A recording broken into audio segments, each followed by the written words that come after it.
تیار اور مکمل کرنے پر قادر ہے۔ وہ اپنے وقت پر کامل طور پر ایسا کرے گا۔ میں اس کی ایک مثال دوں گا۔ پہلے سیموئیل کی کتاب کے پہلے باب میں سیموئیل کی ماں ہنا بہت اداس تھی کیونکہ وہ بانجھ تھی اور لوگ اس کو دکھ پہنچاتے تھے، پر اس نے کیا کیا؟ اس نے ہمت نہیں ہاری، وہ اٹھی اور خداوند کے حضور گئی، یعنی کہ وہ خداوند کے گھر گئی اور اپنی ساری پریشانیاں اس کو دے دیں۔ حالانکہ سیموئیل کے پیدا ہونے میں ابھی 9 مہینے باقی تھے، اور بائبل یوں فرماتی ہے کہ پھر اس کا چہرہ اداس نہ رہا، کیونکہ وہ فوراً جواب دیتا ہے اور کام کو پورا کرتا ہے۔ جو اس کی اصل زبان جانتا ہے کہتا ہے اپنے سب کام خدا ان پر چھوڑ دے، اپنی ساری فکریں اسی پر ڈال دو، ساری فکر مطلب کو اس کو دھکیل دو۔ جیسے کوئی چیز آپ کو اٹھانے میں بہت بھاری لگے آگے دھکیل اور اس دیں۔ کو آگے پہنچانے کے لیے آگے دھکیل دے۔ میں نہ صرف اس کو آگے کی طرف دھکیلتا ہوں بلکہ اپنے کندھے گراتا ہوں خداوند کو تاکہ دیں۔ وہ خداوند کے پاس جائیں اور خداوند انہیں اٹھائے۔ اگر میرے پاس ایک کے بعد ایک پریشانی آتی ہے تو ان کو سنبھالنا مشکل ہے۔ آدمی کا دل فکر مندی سے آدمی دب کا جاتا دل۔ ہے، لیکن اگر آپ اپنی فکریں خداوند کو سونپ دیں تو ایک ایک کر کے یہ بوجھ چاہے کتنا ہی بھاری ہو، خداوند مجھے اور میرے بوجھ کی اٹھانے کی طاقت رکھتا ہے۔ ٹھیک جی کہا؟ بالکل، ایک ایک کر کے۔ جی بالکل، ساری فکریں نہیں لکھا، ساری یعنی جیسے ہی فکر۔ کوئی فکر آئے اس کو اسی وقت خداوند پر ڈال دیں، اس کو اپنے پاس اکٹھا نہ کریں۔ ہم وقفے کے بعد مہمانوں کے سوالات کے ساتھ حاضر ہوں گے۔ ناظرین، ملتے ہیں ایک چھوٹے سے وقفے کے بعد، ہمارے ساتھ رہیے۔ زمین پر انسان کے وجود کا مقصد یہ ہے کہ ہمیشہ خدا کو جلال دیں۔ آپ جو بھی ہوں، جہاں بھی ہوں، خدا نے آپ کو اس لیے بنایا کہ اس کو جلال دیں۔ آپ پوچھیں گے کہ سڑک پر پڑے ایک شرابی کا کیا کام ہے؟ ایک ہوس سے بھرے گمراہ انسان کا کیا کام ہے؟ کیا وہ بھی خدا کو جلال دینے کے لیے پیدا ہوئے؟ جی عزیز بھائیو، وہ سب اس لیے پیدا ہوئے کہ خدا کو جلال بخشیں۔ شاید آپ کو یہ بات پسند نہ آئے، پر یہ ہمارا خدا ہی ہے جو سب پر سلطنت کرتا ہے۔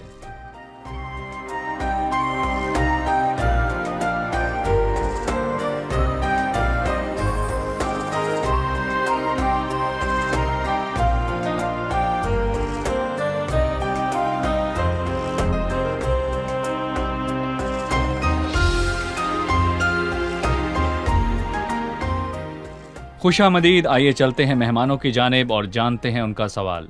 7ویں آیت ہے، جب انسان کی روشیں خداوند کو پسند آتی ہیں تو وہ اس کے دشمنوں کو بھی اس کے دوست بناتا ہے۔ اس کے دشمن دوست کیسے بن سکتے ہیں جبکہ ہم دیکھتے ہیں کہ دیندار ہمیشہ ستائے جاتے ہیں اور ان سے عداوت رکھنے والے ہر طرح سے ان کی مخالفت محسوس کرتے ہوتا ہیں۔ ہے کہ یہ آیت پوری نہیں ہوتی۔ جی، ہم موجودہ حقیقت کو کیسے سمجھے کہ دیندار اپنے دشمنوں کے ہاتھوں ستائے جاتے ہیں، جبکہ بائبل مقدس فرماتی ہے جب انسان کی روشیں خداوند کو پسند آتی ہیں تو وہ اس کے دشمنوں کو بھی اس کے دوست بناتا ہے۔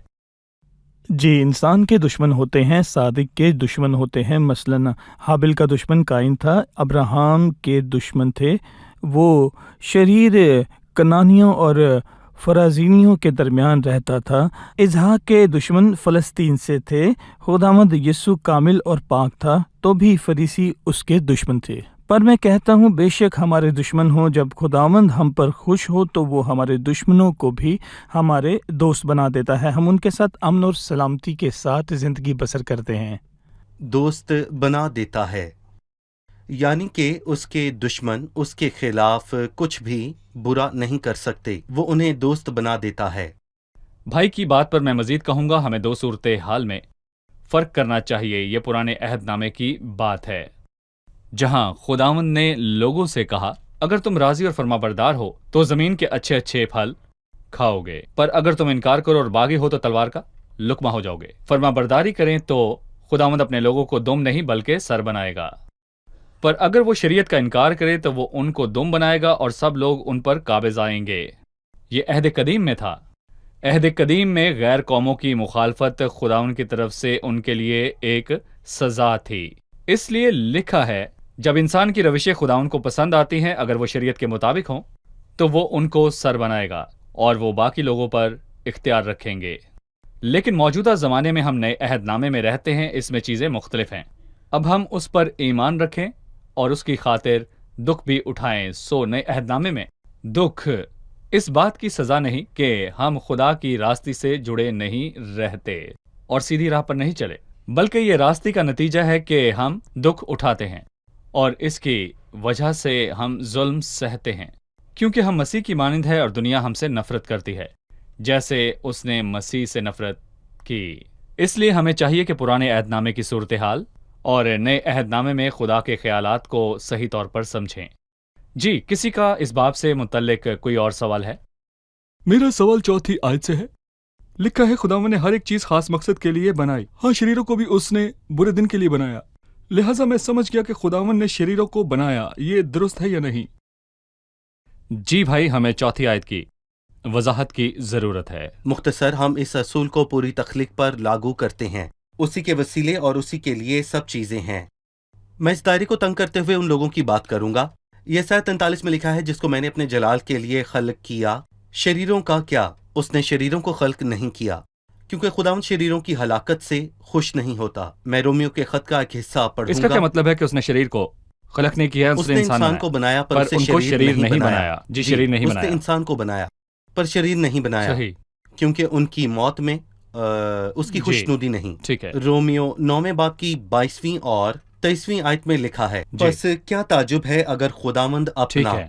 غضب ظاہر کرنے کو اپنی قدرت اشکار کرنے کے ارادے سے غضب کے برتنوں کے ساتھ جو ہلاکت کے لیے تیار ہوئے تھے نہایت تحمل سے پیش آیا، پس ان کو ہلاکت کے لیے تیار نہیں کیا، وہ خود اس کے لیے تیار ہوئے۔ اگلی آیت میں یہ بات واضح ہوتی ہے کہ اپنے جلال کی بدولت آشکار کرے کہ شریروں کے حوالے سے اس نے اپنی قدرت کو ظاہر کیا، جلال کی بدولت رحم کے برتنوں کے ذریعے آشکار کرے جو اس نے جلال کے لیے تیار کیے تھے۔ اس نے رحم کے برتنوں کو تیار کیا، پر ہلاکت کے برتنوں نے اپنے آپ کو خود تیار کیا۔ ٹھیک ہے، آپ کا کہنا ہے کہ اس آیت کے 2 حصے ہیں۔ پہلا حصہ کہ خداوند نے سب چیزیں اس کے مقصد کے لیے پیدا کی، سب کچھ اپنے جلال کے لیے، لیکن ان میں سے کچھ شریر بن انہوں گئے۔ نے خود کو شرارت اس کے نے لیے ان کو تیار شریر کیا۔ نہیں بنایا، بلکہ جی، انہوں نے خود شرارت کا راستہ اپنایا۔ جو شریر ہیں وہ آسمان پر نہیں جائیں گے، خدا عدالت کے دن ان کی عدالت کرے گا، یہ اس یہ کا بھی خدا جلال کے جلال کے لیے ہے۔ یعنی جب خداوند عدالت کے دن شریروں کی عدالت کرے گا تو اس کو جلال ملے گا، جی، جب وہ گناہ کو بچائے تو اس کو جلال ملے گا۔ دونوں صورتحال میں خدا کو جلال ملتا ہے۔ اس نے سب کچھ اپنے جلال کے لیے پیدا کیا۔ جنہوں نے اپنے لیے شرارت کا راستہ چنا، خدا ان کی عدالت کرے گا اور اس کو جلال ملے گا۔ جی بالکل، مثلاً فرعون، صحیح، خدا نے اسے کہا میرے لوگوں کو جانے دے، پر اس نے کہا میں خداوند کو نہیں جانتا، میں بنی اسرائیل کو جانے نہیں دوں گا۔ خداوند نے کہا میں نے تجھے اسی لیے کھڑا کیا کہ تیری وجہ سے اپنی قدرت ظاہر کروں اور لوگ وہاں سے نکلے۔ صحیح بھائی۔ پھر 18ویں آیت میں لکھا ہے، ہلاکت سے پہلے تکبر اور زوال سے پہلے خود بینی ہے۔ مسکینوں کے ساتھ فروتن بننا متکبروں کے ساتھ لوٹ کا مال تقسیم کرنے سے بہتر ہے۔